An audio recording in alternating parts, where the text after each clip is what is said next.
భారతదేశంలో, ప్రపంచ దేశాల్లో ఉన్న నా ప్రియ సహోదరి, సహోదరులకు క్రీస్తు నామములో శుభాభివందనాలు.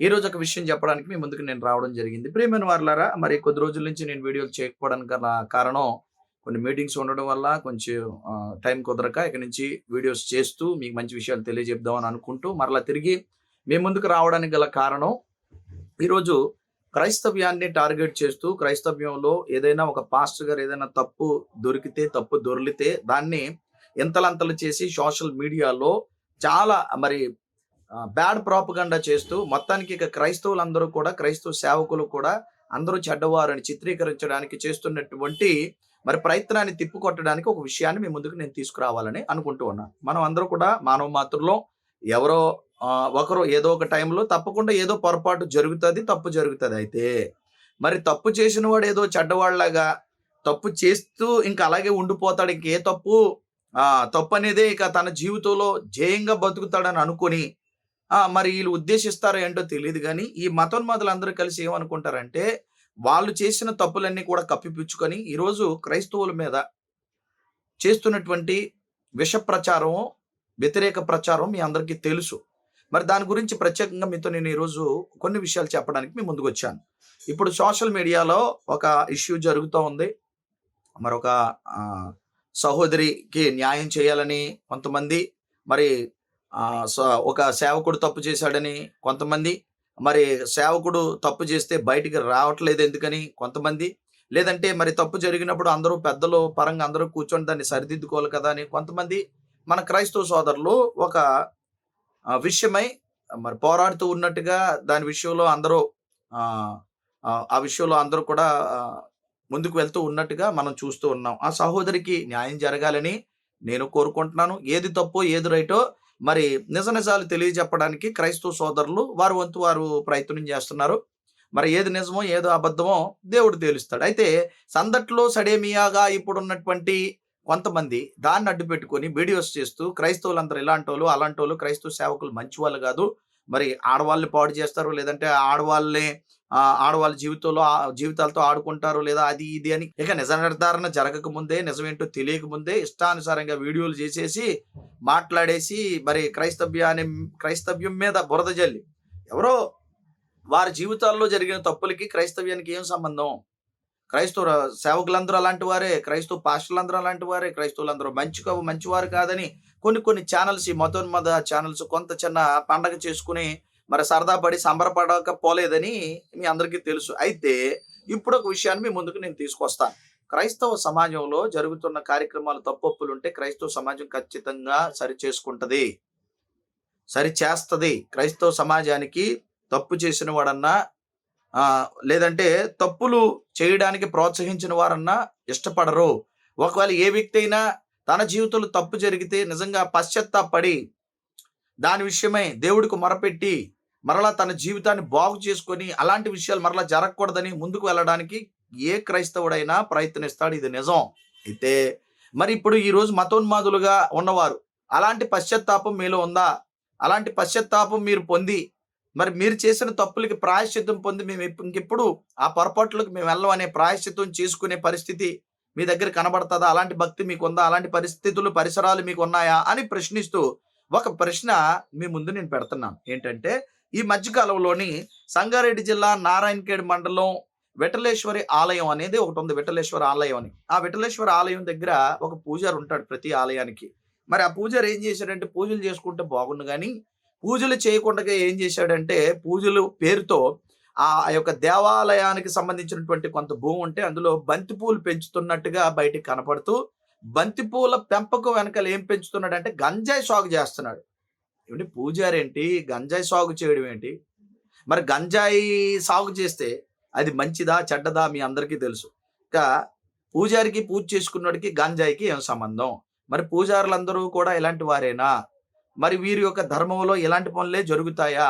వారి దేవుళ్ళు అవే చేయమన్నారా అని నేను ప్రశ్నిస్తూ ముందుకెళ్తున్నాను. ఎందుకంటే ఒక్కడు చేసిన తప్పుని అందరికీ ఆపాదిస్తూ ఈరోజు ఎవరైతే ఈ మతోన్మాదులు ఉన్నారో వారందరూ కూడా చాలా ఆనందిస్తూ క్రైస్తవులందరినీ కూడా తిడుతూ, ఒక్క పాస్టర్ గారు ఏదైనా పొరపాటు జరిగితే ఇంకా ఉన్నవారందరినీ కూడా మాట్లాడుతూ వారి మీద ఇష్టానుసారంగా అసభ్యకర ప్రాలాపన ప్రేలుతూ ఉన్నవారికి ఈ విషయాన్ని ముందుకు తీసుకొచ్చి నేను ప్రశ్నిస్తున్నాను. మరి ఇలాంటి వారు, ఇలాంటి పూజారి లాంటి వారు వల్ల దేశానికి ఏం ఉపయోగం?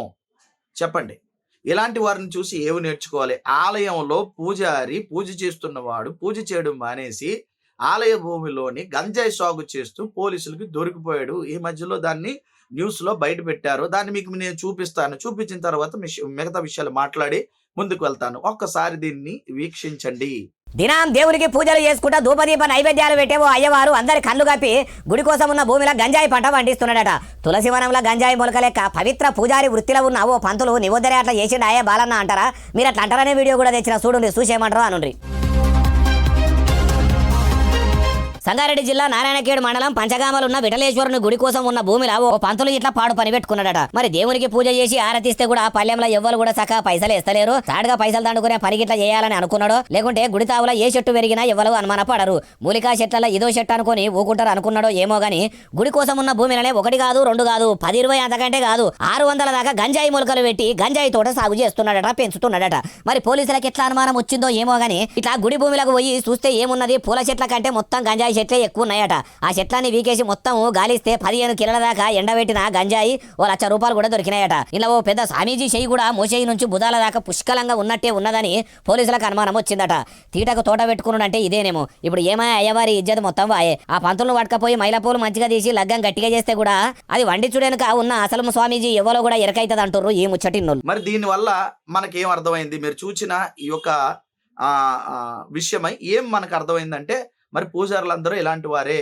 వారు పూజల పేరిట చేస్తున్న కార్యకలాపాలు ఇలాంటివే. గతంలో మీరు చూశారు. ఎక్కువ జరుగుతున్నది ఎక్కడంటే, పూజలు చేస్తున్న పూజారుల వల్లే ఎక్కువగా భక్తులకి అన్యాయం జరుగుతుంది.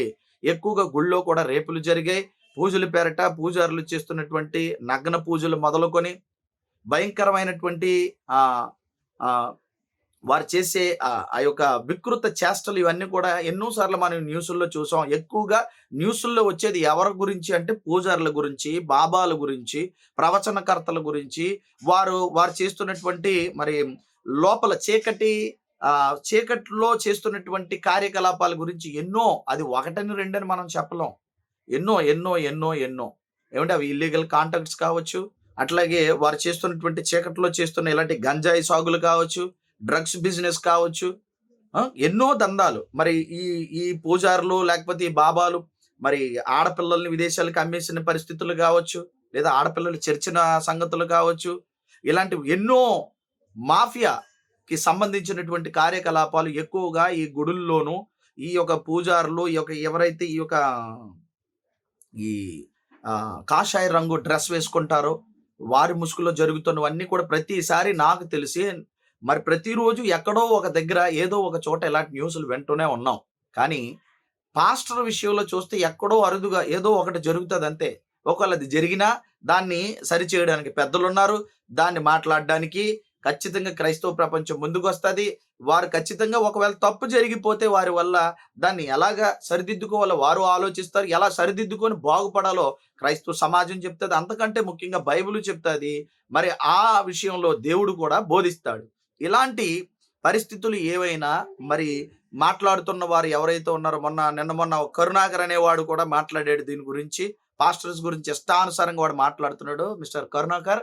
మరి ఈ పూజారి చేసినటువంటి కార్యకలాపాల గురించి ఏమైనా నువ్వు ఏం మాట్లాడుతావు? లేదా ఇందులో నీకేమైనా వాటా ఉందా? నువ్వు ఏమైనా ఇందులో చీకటి కోణంలో వాటాదారుడువా?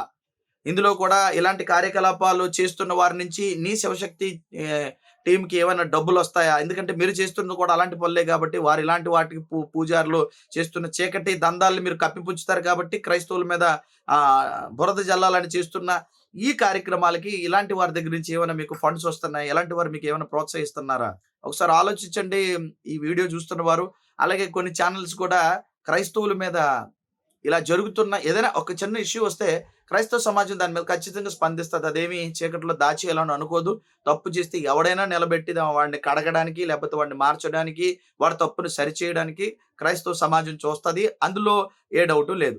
మరి మీరు ఇప్పుడు దీని మీద ఎలా స్పందిస్తారు? ఈ యొక్క పూజారులు చేస్తున్న ఈ యొక్క డ్రగ్స్ బిజినెస్, లేకపోతే ఈ యొక్క గంజాయి బిజినెస్, గంజాయి సాగులు, గంజాయి బిజినెస్, ఆడపిల్లల్ని రేప్ చేయడాలు, ఆడపిల్లల్ని విదేశాలకు అమ్మేయడాలు, ఇలాంటి కుట్ర కోణంలో లేదా మన భారతదేశానికి వ్యతిరేకంగా జరుగుతున్నటువంటి ఈ కార్యకలాపాలు మీద ఏ మతోన్మాది ఛానల్స్ ఉన్నాయి కదా, మీరు ఎవరు స్పందిస్తారు? దీన్ని తప్పని ఎవరు ఒప్పుకుంటారు? ఇది తప్పుగా మీరు పరిగణలోకి తీసుకొని దీని మీద ఏమైనా మీరు కార్యాచరణ చేయగలరా? లేదా ఇలాంటి పూజారులకి, ఇలాంటి వారికి మీరు సపోర్ట్ ఏమైనా చేస్తారా? చేస్తూనే ఉంటారా? ఇది నా ప్రశ్న. ఇప్పుడు గులువింద గింజ తన కింద మచ్చ చూసుకోదట. ముందు మీరు మచ్చలు కాదు, మొత్తం పుచ్చిపోయే ఉన్న మీరు క్రైస్తవ్యాన్ని ప్రశ్నించడం, క్రైస్తవ్యం మీద బురద జల్లడం, క్రైస్తవ సేవకులను అనడం. కాబట్టి చాలా జాగ్రత్తగా మీరు ఆలోచించాలి. ఒక వేణు అవతల వాడి వైపు చూపిస్తే 4 వేళ్ళు మీ వైపు చూపిస్తాయి. చాలా నేను కూలంకుషంగా ఈ విషయాలు చాలా చక్కగా విడమరిచి మీకు చెప్తున్నాను నేను. అగ్రెసివ్‌గా చెప్పట్లేదు, ఆవేశంతో చెప్పట్లేదు. మరి చాలా జాగ్రత్తగా చెప్తున్నాను. ఆలోచించండి సమాజమా, ఆలోచించండి ప్రపంచమా. మరి ఈ వీడియో చూస్తున్న మీరందరూ కూడా మరి ఈ పూజారి లాంటి వారే మిగతా పూజారులని అనుకోవాలా మనం? మిగతా ఈ ఈ హిందుత్వ ధర్మానికి మరి పరిరక్షకులుగా మేము ఉన్నామని చెప్తున్న వారందరూ కూడా ఇలాంటి చీకటి కోణంలోనే వారి బ్రతుకులుంటాయా? వారి ఆలోచనలుంటాయా? వారి విధి విధానాలుంటాయా? వారి కార్యకలాపాలుంటాయా? అని మనం అనుకోని ముందుకు వెళ్ళాలా? మరి ఏమంటారు? ఒకడి వల్ల ఒకడిని చూసి అందరి మీద దాన్ని మనం ఆపాదిస్తామా? లేదా అందరూ ఇలాంటి వారని అనుకుంటామా? లేదా వారు ఇలా కాదు, వారు మంచివారని మనం అనుకుంటామా? మంచోళ్ళుగా మనం పరిగణలోకి తీసుకుంటామా? ఎందుకంటే ఒక పాస్టర్ గారు ఎవరో తన జీవితంలో ఏదో పొరపాటు జరిగి ఉండొచ్చు. దాన్ని తీసుకొని వచ్చి మొత్తం క్రైస్తవ్యానికి ఆపాదించి బైబిల్‌లో ఇలాగుంది, బైబిల్ ఎలా చేయమని చెప్పింది, లేకపోతే వీళ్ళు ఎలాగే బోధిస్తారు, వీళ్ళు ఎలాగే చేస్తారు అని చెప్పి మాట్లాడడం ఎంతవరకు సమంజసం? క్రైస్తవ సమాజంలో సేవకులు చాలా మంచోళ్ళు. 100కి 99% చాలా మంచోళ్ళు. ఎక్కడో ఒక పర్సెంట్ అటు ఇటుగా ఉంటే, ఒక తప్పు దొర్లుంటే ఉండొచ్చు గానీ, నేనంటాను ఇప్పుడు ఈ యొక్క మీరు ఎవరైతే ఈ యొక్క ధర్మం అంటున్నారో, ఈ ధర్మంలో ఈ ధర్మ పరిరక్షకులుగా చెప్పుకుంటున్న వారు మరి ఎంతమంది నీతి న్యాయంగా ఉన్నారంటే ఎక్కువగా వారిదే క్రైమ్ కనపడుతుంది మనకి. మరి ఈ బాబాలు మొదలుకొని మీకు తెలుసు కదండీ, గుర్మిత్ సింగ్ బాబా, శిఫానంద్ బాబా, రామ్‌దేవ్ బాబా, వీళ్ళవి కూడా వచ్చాయి. చాలా మంది బాబాలున్నారు. అలాగే పూజారులున్నారు. వీళ్ళు ఒకవేళ గాని వీరి యొక్క ఫైల్స్ బయటకి తీస్తే, ఒకవేళ వీళ్ళు చేసిన నేరాలు బయటకి తీస్తే ఎన్నుంటాయంటారు? వీళ్ళ వల్ల దేశానికి ఏమైనా ఉపయోగం ఉందా? ఒకడు డ్రగ్స్ దందా చేస్తాడు.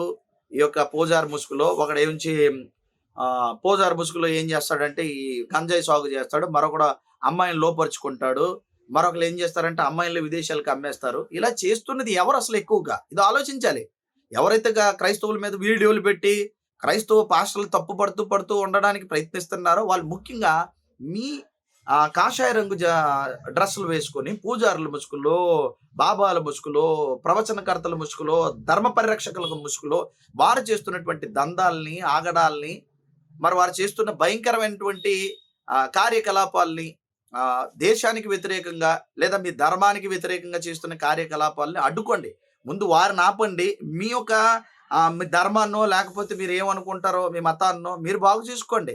అంతేగాని క్రైస్తవుల మీద ఏలెత్తి చూపితే రోజుకొక వీడియో మేము చేయగలం, మేము చెప్పగలం. అది చెప్పి అలా చేయాలన్నది మా ఉద్దేశం కాదు గానీ, ఎకనైనా బుద్ధి తెచ్చుకొని మీరు సరి చేసుకొని మీ పద్ధతుల్లో మీరుంటే బావుంటది. లేకపోతే ఇలాగే కొన్ని నిజాలు బయట పెట్టవలసి వస్తదని ఇందు మూలంగా తెలియజేయచ్చు. మరి ఈ పూజారి గంజాయి సాగు చేస్తాడట, గుడిలో పూజారట. గుడి వెనకాల ఉన్నటువంటి స్థలంలో బంతిపూల పూలు బయటికి కనబస్తే గంజాయి మొక్కలు కిందనున్నాయంట. మరి వీటన్నిటి విషయమే కొంచెం ఆలోచన చేయండి. క్రైస్తవుల మీద ఏదో దుమ్మెత్తి పోస్తున్న వారందరికీ కూడా ఖచ్చితంగా మనం బుద్ధి చెప్దాం. వారేమైనా మన మీద ఒక ఇంకు చుక్క వేస్తే మొత్తం వారి షర్ట్ అంతా బురదే మనం వేయడానికి అవకాశం ఉంటదని ఇందు మూలంగా క్రైస్తవ ప్రపంచానికి తెలియజేయచ్చు. వారేదో అపోహలతో మనల్ని ఏదో మభ్య పెట్టాలని అనుకుంటే మనం చాలా స్ట్రాంగ్‌గా ప్రభువునందు నిలబడి ఉంటే వారిని ఎదుర్కొంటాం. తప్పకుండా వీళ్ళందరికీ బుద్ధి చెప్దాం. దేవుడు మీ అందరిని దీవించును గాక. మరొక అంశంతో, మరొక వీడియోతో మీ ముందుకు వస్తాను. Thank you all. God bless you.